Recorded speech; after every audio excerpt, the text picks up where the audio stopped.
হয়েছে।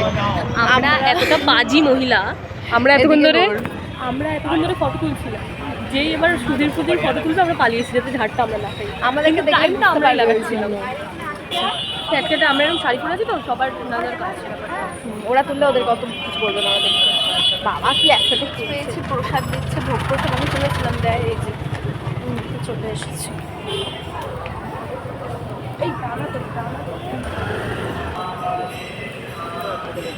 তারপরে প্রসাদ খাওয়ার পর গাইস ভীষণ পরিমাণে জল পিপাসা পেয়ে গেছিলো, যার জন্য আমরা যেইখান থেকে প্রসাদ নিয়েছিলাম ওখান থেকেই আবার শালপাতার নতুন বাটিছে মন্দিরের একটা কল থেকেই আমরা জল খাচ্ছিলাম। আর এখানে রীতিমতো ফটো তোলা নিয়ে ঝামেলা শুরু হয়ে গেছে, সেটা তোমরা দেখতে থাকো। আমাদের এসব হয় ঝামেলা, লিটারালি এরকম ঝামেলা হয়। ভিডিওটা কাটবো না, চয় পাঠিয়ে দিবি ভাই, একটা হয়ে গেছে, চল দেখতে হবে না, চল।